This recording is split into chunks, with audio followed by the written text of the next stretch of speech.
A massive $1.7 trillion omnibus bill being debated in the House right now. What you're hearing from is from Congressman Scott Perry of Pennsylvania. Congressman Guy Reschenthaler just wrapped up, as did House Minority Leader Kevin McCarthy, really hitting back on the spending, the pork, as they called it, within this bill, again, to keep the government funded. But it's what's inside that has many on the other side of the aisle in terms of the minority upset. However, it is expected to pass the House. It has already passed the Senate, but the debate will continue. Meanwhile, talking about the Republican Party, things might look a little different next year as they take control of the House, but the Senate will remain in Democratic hands. So the big question there, will that impact who leads the Republican National Committee, the RNC? There are calls for Republican National Committee Chairwoman Ronna McDaniel to step down after what some would say was a disappointing midterm, but she does not plan to do so, and we've spoken with her on the show here. Harmeet Dillon, was a top official at the RNC. She says she will challenge McDaniel. There are others that want to challenge McDaniel for the top spot. So what will happen? How does this work? Let's ask Jeffrey Lord. He was an advisor in the Reagan White House, and Marc Rudov, a Newsmax columnist. Good to see both of you here. So keeping the conversation here on the RNC, leadership within the RNC, how does this exactly work, Jeffrey Lord, and what do you expect? Yeah, well, I can tell you, and I've been to a number of these meetings over the years, particularly when I was a White House political director for President Reagan. And one of my previous bosses was the member from Pennsylvania. Each state gets one man, one woman, and then the state chair also sits in. So what I'm describing to you is, in essence, a small club of people who it's very much the inside game here. So outsiders generally are not welcome, and I understand some of the other candidates are not members of the RNC or potential candidates. Harmeet Dillon, whom I know, is very much. That's where the real contest lies, and it all depends on how many IOUs Ronna McDaniel has racked up since her chairmanship. But believe me, there's a lot of insider trading going on here. Marc Rudov, is Harmeet Dillon, or is it Ronna McDaniel? Does she keep the spot? Who do you think would be in that spot or needs to be? Well, I'll tell you, I don't know who's going to be in that spot, but I'll tell you who needs to be, and it's Harmeet Dillon. If you look at what's happening here, you just covered the $1.7 trillion middle finger to America. 18 Republicans voted for that. Now, you might remember that last year I created this fake book, The Art of the Kneel, How Republicans Are Letting Democrats Rule America, by Ronna McDaniel. If you go back to when we controlled the White House, the Senate, and the Congress in 2017, couldn't get rid of Obamacare. We lost a lot of seats in the midterm elections. I mean, I come from a state where this state voted for a brain-dead, oversized teenager. In Georgia, they re-elected a communist. What's happening? Why are the Republicans not winning? And it's because they don't have good messaging, they don't have good leadership, and I was very surprised and disappointed that Donald Trump punted and said, I like both of these women, I'm not going to get involved in this. This is exactly the wrong decision to make, Donald Trump. We need leadership, and leadership makes a choice. Leadership doesn't punt.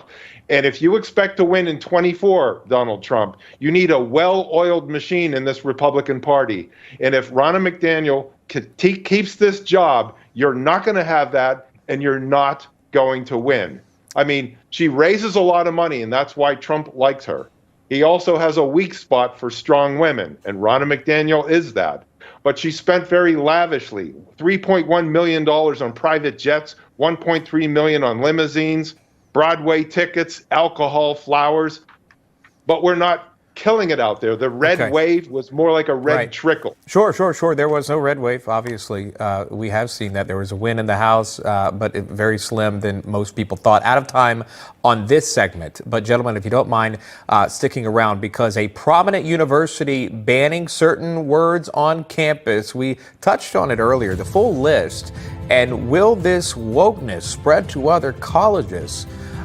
So we touched on this earlier. Stanford University doing away with some everyday words that it deems to be racist. The big one here is American, implying U.S. is the most important country in the Americas. They ask to use U.S. citizen instead of American, amongst so much others. Jeffrey Lord and Marc Rudov back. Marc, let me talk to you about this as we show some of these terms on Stanford's naughty list, if you will. Brave, bury the hatchet, chief, low man on the totem pole. But the one that stands out, again, American, they ask not to use this. Your thoughts, Marc?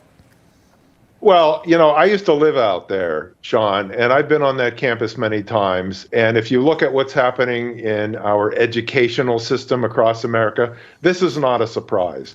But I'll tell you what is a surprise, that the students are not outraged. If they were to ban abortion and marijuana at Stanford, the students would burn the place down. But being told what to say and what not to say, what to think, what not to think, they don't care, because they've been intellectually groomed since childhood. We talk a lot about sexual grooming. Well, there's a lot of intellectual grooming and ideological grooming. And so this is old hat to them. They've been taught this since kindergarten. So they just don't care. But they should care, because getting rid of free speech is like getting rid of America. So you banning American, you're banning America. That's what's really happening. No outrage from the students. That's the problem. Now, clearly, Jeffrey, there is a lot of folks upset about, especially patriots, right, that are upset about this whole term of American, going from American to U.S. citizen, and calling someone American is harmful. Jeffrey, close us out with your thoughts. Yeah, I have a column today at the American Spectator in which I said, okay, if this is really the way you feel, then the first thing you should do is change the name of your university and your group, which is Stanford in it. Leland Stanford, who was a very prominent businessman, founder of a railroad, served as governor of California. And I have checked his record. And he was about, according to his biography on Wikipedia, quote unquote, the extermination of Native Americans in California. And he was also about being anti-Chinese immigrant. And let me just read you one sentence here. And this is directly from Leland Stanford. There can be no doubt that the presence among us of numbers of degraded and distinct people must exercise a deleterious influence upon the superior race, and to a certain extent repel desirable immigration. Now, by their standards that they're using, that would be pretty bad. So I'm waiting to see if they're going to change their name. Don't bet on it. They're woke. 1 minute left. Marc, if you want to close us out. Well, nothing surprises me anymore. And the students, Jeffrey brings up a good point. The students don't even know the history of their own university. But the thing is, it doesn't matter. As long as it's woke, they're in on it. And it's really disgraceful that when I grew up, if they had done something like this, we would have burned down the place. But the kids today, they just don't care anymore. They're just so docile when it comes to things like that. Well, we'll continue, obviously, to follow that. Despite what these names put out, I'm sure there are many of Americans that are going to continue to use the word American. And I'm going to keep tweeting to Stanford, I'm an American. Well, Bingo. You can do that on Twitter. You can say what you like these days, apparently. A lot has changed on there. Jeffrey Lord, Marc Rudov, wishing you a Merry Christmas, Happy New Year, Happy Holidays to both of you. Thank you so much. Do the same. And to you.